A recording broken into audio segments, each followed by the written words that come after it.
Novak Djokovic leaves Australia and loses his chance to defend his title. The world tennis #1 left the country today after a court upheld a decision to cancel his visa on public health grounds.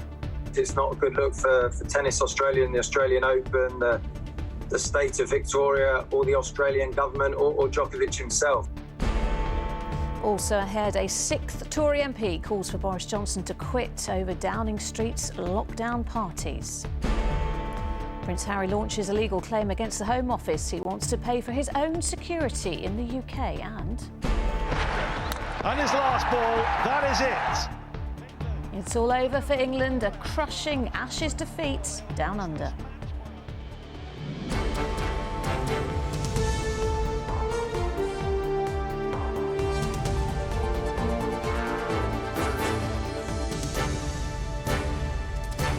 This is ITV News with Lucrezia Millarini. Good evening. Novak Djokovic is in the air this evening on his way home after being deported from Australia. The unvaccinated tennis star lost his legal battle against the government for cancelling his visa for a second time. Ministers said the decision was made on health and good order grounds. Well, Djokovic was due to begin his defence of the Australian Open title in Melbourne tomorrow. Here's our sports editor, Steve Scott.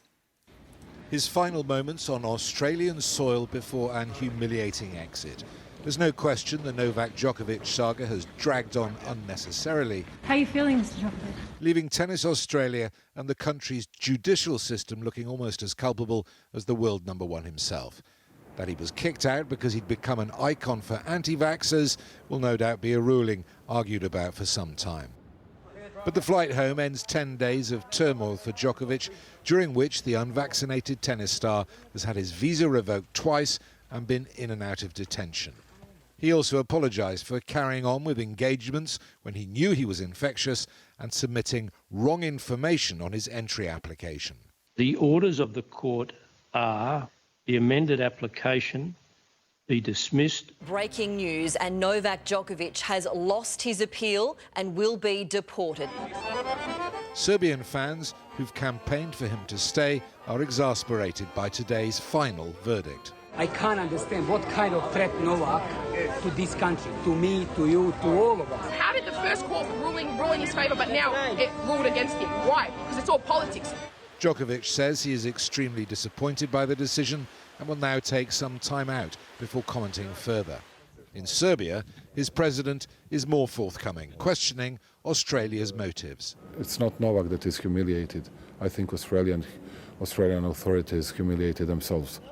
The tennis world in general is just glad that what by any measure has been an embarrassing circus is now at an end. It's not a good look for anyone. It's not a good look for the sport. It's not a good look for Tennis Australia and the Australian Open, the state of Victoria or the Australian government or Djokovic himself.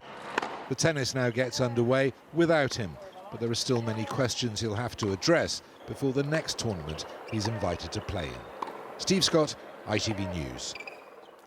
Well, 7 News reporter Nathan Curry is in Melbourne for us this evening. Nathan, the Australian Open begins in the next few hours out there. How much will all of this, though, overshadow the tournament? Lucrezia, I think it still definitely will. Our government was pretty quick to get on the front foot last night to say, now that we've resolved this, it's time to sit back and enjoy the tennis. But I think that's wishful thinking from them. The majority of Australians never thought Novak should have been allowed into the country if he chose to get unvaccinated. But just listening to Steve's package then, a lot of Australians do feel the sentiment from around the world that we've embarrassed ourselves for putting the world #1 tennis player through this. It should never have come to this, and we're just feeling this morning, on the whole, very embarrassed. There's a lot of questions to be asked from our government and Tennis Australia as well. There's a lot of talks that heads need to roll there when that's going there. We've seen Novak's fans in Melbourne very passionate over the past few weeks, but hopefully we don't see any protests here today, Lucrezia. All right, Nathan in Melbourne in the early hours of the morning. Thank you very much. Well, here, the Tory party chairman has criticised the culture in Downing Street, but said the Prime Minister is not to blame for it. His defence of the PM comes after a 6th Conservative MP called for Boris Johnson to quit over parties held at Number 10 in breach of lockdown rules. Well, former Minister Tim Lawton said his position was untenable. From Westminster, David Wood reports. After a week of hostile headlines and attacks from his own party, the Prime Minister is fighting for his political future. Westminster now waits for the Partygate inquiry, whilst Boris Johnson tries to convince his MPs he is the right person to lead them. Should Boris Johnson go? Defending him today, the Conservative Party chair, admitting there is a drinking culture in Number 10, but he stopped short of blaming the PM. And I think it's absolutely essential that when the Prime Minister responds to the Sue Gray report, and he is committed to doing that in Parliament, that he addresses that culture. And I know that the Prime Minister is committed to doing exactly this. There were failings. We should have done better, much, much better. But increasingly, Tory MPs don't agree. The MP for traditionally safe seat of Worthing East and Shoreham has become the 6th to call on the PM to resign. Tim Lawton has written, "I have regretfully come to the conclusion that Boris Johnson's position is now untenable, that his resignation is the only way to bring this whole unfortunate episode to an end, and I am working with colleagues to impress that view on Number 10. But voters' views on the PM's future are mixed here.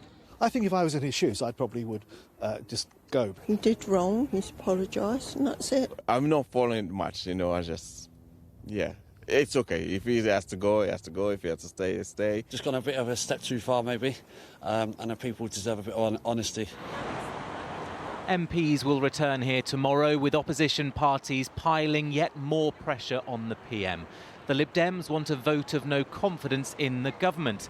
Labour won't trigger that yet, at least, but say Boris Johnson must pay for the behaviour in Downing Street. The fish rots from the head. I think Boris Johnson sets the culture, sets the tone, so Conservative MPs now need to make a decision, not just based on their own self-interest, I think, but in terms of their consciences. This is not a Prime Minister that's fit to lead our country. Boris Johnson will start the week hauled up here, pretty much isolating as a member of his household recovers from COVID, whilst he tries to ensure his party doesn't isolate him. The results of the inquiry into what happened here could come as soon as the end of next week. Boris Johnson's allies tells me it'll clear his name and he can win back supporters by focusing on levelling up, ending COVID restrictions and changing the BBC licence fee. His opponents hope it will give them more ammunition. What is clear, though, is most Tory MPs are waiting on the results before they make up their minds. But there'll need to be more than 6 MPs speaking out against Boris Johnson to stand a chance of removing him from office.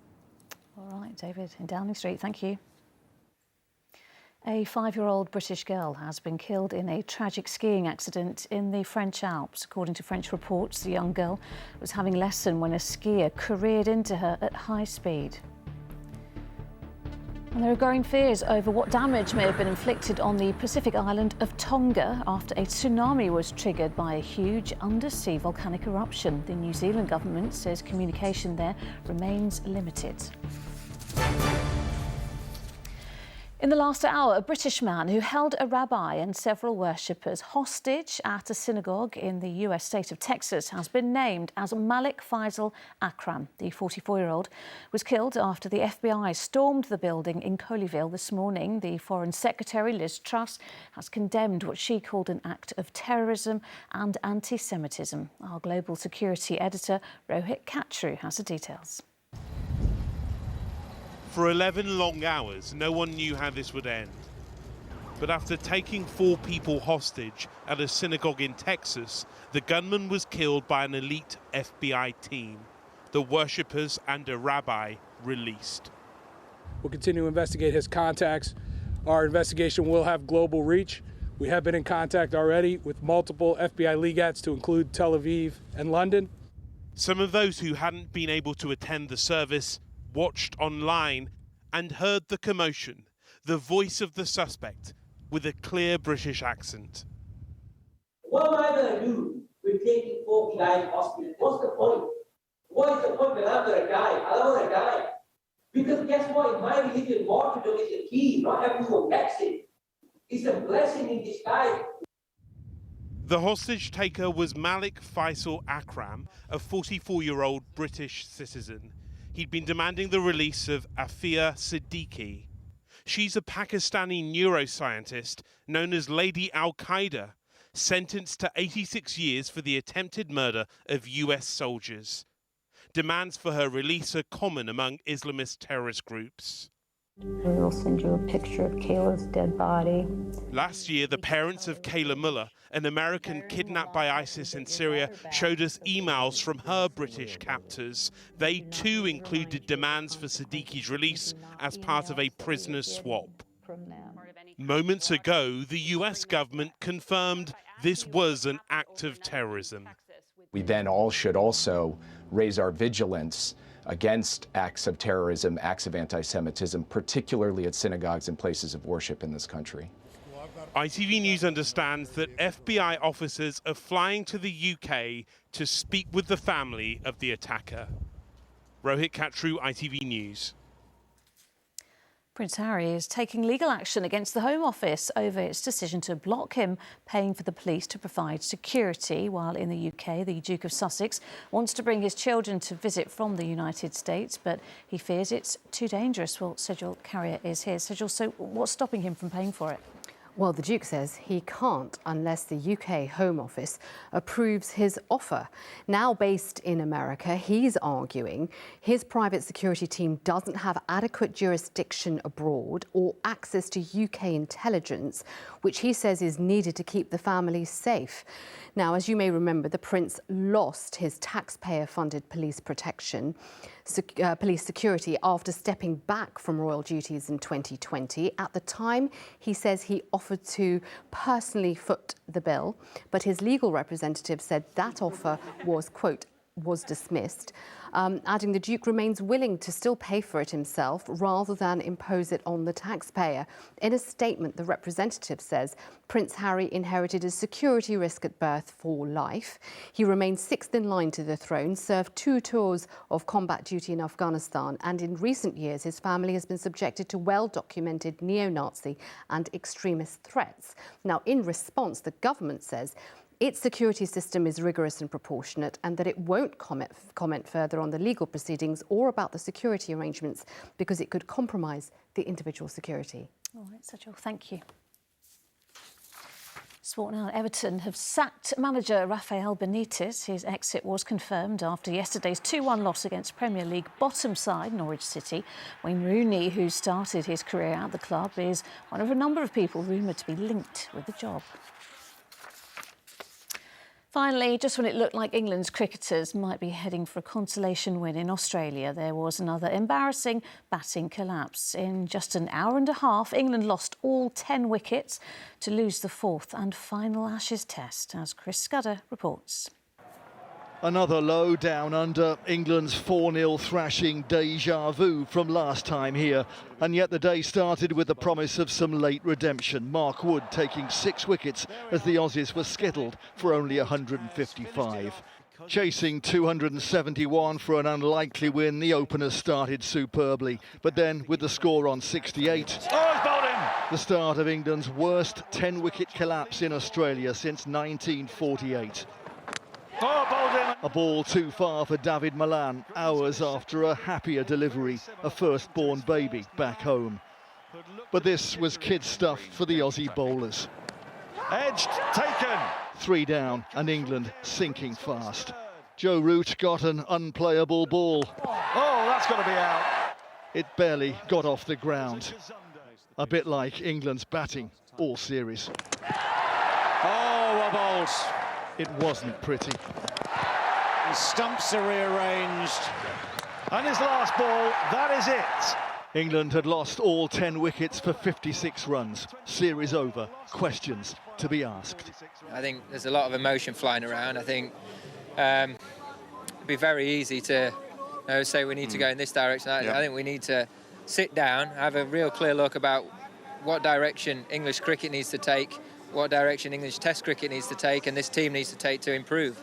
And they don't have long to do it. England are off to the West Indies very soon. Chris Scudder, ITV News.